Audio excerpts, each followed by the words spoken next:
E para nos falar melhor sobre este assunto é hoje nosso convidado Tito de Moraes, fundador do projeto Miúdos Seguros na Net. Tito, muito bem-vindo ao Fala Portugal. Começo por lhe perguntar o que é que se aprende em iniciativas como esta. Olha, aprende-se a gerir o uso do telemóvel e dos computadores e das tecnologias de uma forma equilibrada e saudável, não é? Nós hoje entramos num restaurante e já vemos crianças de meses a comer com um smartphone à frente e os pais muitas vezes não têm a noção das implicações que estão a criar ao criar hábitos tão cedo, não é? Porque depois começam a despertar para os problemas que daí resultam quando os miúdos já fizeram uma licenciatura, um doutoramento e uma pós-graduação na utilização dos smartphones. E então temos situações de crianças com 3 anos que já não comem se não tiverem um smartphone à frente com um vídeo no YouTube, jovens adolescentes que para comerem têm que ser os pais a levar a comida no tabuleirinho à consola de jogos, e depois quando chegamos à adolescência muitas vezes presenciamos já mesmo situações que nos são reportadas que roçam já a violência doméstica. Então com isto o que é que nós pretendemos? Pretendemos informar, sensibilizar e educar as pessoas para que elas possam usar estes dispositivos de uma forma equilibrada e saudável. E como podem os pais contornar? Olha, às vezes é dando o exemplo. Grande parte das vezes é dando o exemplo. Uma das coisas que nós fazemos nos workshops que damos para pais é exatamente ajudar os pais a tomar a consciência da importância que o exemplo tem. Nós não podemos pedir aos nossos filhos que não usem o smartphone à mesa, estamos a ver o telejornal ou a televisão, ou até se temos também o nosso próprio telefone. Portanto, o exemplo para as crianças é extremamente importante. E há mecanismos que estes dispositivos e as aplicações já disponibilizam, no sentido de nos ajudar a tomar consciência do tempo que lhes estamos a dedicar aos ecrãs em detrimento de quem está connosco presencialmente.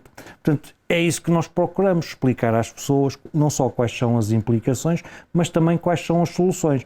Há soluções em termos parentais, em termos educacionais, em termos tecnológicos e em alguns países já começa a haver em termos regulamentares. Devia apostar-se também na formação. Sem dúvida, eu acho que não só a formação das crianças e dos jovens, mas também a formação de docentes, porque o telemóvel nas escolas começa a ser para muitos docentes e para muitas escolas um grande problema, mas também na formação parental, não é? Há pais que nos dizem, pois, eu defino regras, mas eu depois tenho grande dificuldade em as fazer cumprir. E essa é uma das questões que também normalmente trabalhamos em termos dos workshops da parentalidade digital. Mas muitas das vezes, Tito, às vezes proibir não é a melhor solução. Não é decididamente. Então como é que se arranja aqui uma forma de construir aqui uma relação saudável entre as crianças e as redes sociais e a internet? Uma das questões fundamentais é dando alternativas. Muitas vezes os nossos filhos agarram-se aos dispositivos porque não têm outras alternativas em termos de atividades. Eu não posso tirar algo, neste caso um smartphone, por exemplo, a uma criança, sem lhe dar outra coisa para fazer, seja ao nível da leitura, ao nível do desporto, ao nível de atividades ao ar livre, jogos de tabuleiro, conviver em família, ver também, por exemplo, coisas em conjunto. Nós podemos ver uma série de televisão em conjunto. Há toda uma série de medidas, digamos, que como pais nós podemos adotar sem termos necessidade de recorrer à proibição. Mas a imposição e a criação de regras, não a imposição, a criação de regras em conjunto com os miúdos é extremamente importante. E quanto mais cedo nós conseguirmos e começarmos a fazer isso, tanto melhor, porque cada vez mais cedo os miúdos começam a usar estas ferramentas. Não é? Tito, e à medida que a tecnologia avança, os perigos da internet também vão aumentando.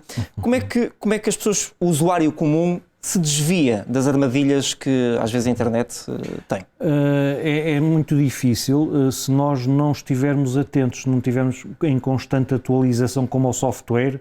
Este software também precisa de estar constantemente em atualização relativamente à evolução desses riscos. Os riscos na realidade não são novos. Ou seja, nós, quer no Miúdos Seguros na net, quer no Agarrados à Net, falamos nos 5 Cs, as 5 grandes categorias de risco a que as crianças, os jovens e adultos podem estar expostos online.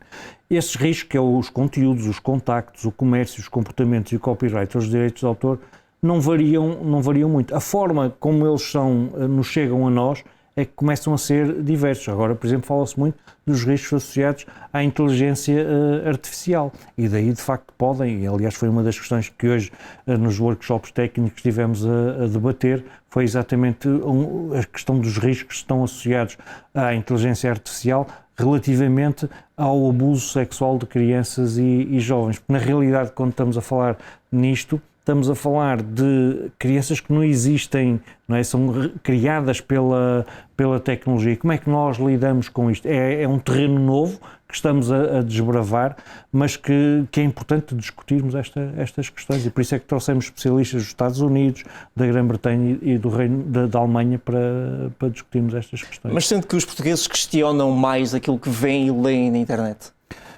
Eu sinto que há uma grande necessidade de informação, de sensibilização e de educação a este nível.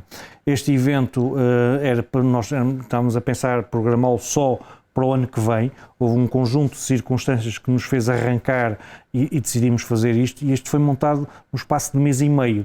E no espaço de mês e meio nós temos cerca de 70 entidades da sociedade civil e entidades do Estado associadas à iniciativa, o que demonstra que as pessoas estão despertas para a questão e sentem que isto de facto é uma questão urgente. E todo cuidado é pouco, Tito. Muito obrigado e até uma próxima oportunidade. Obrigado e boa noite. Obrigado.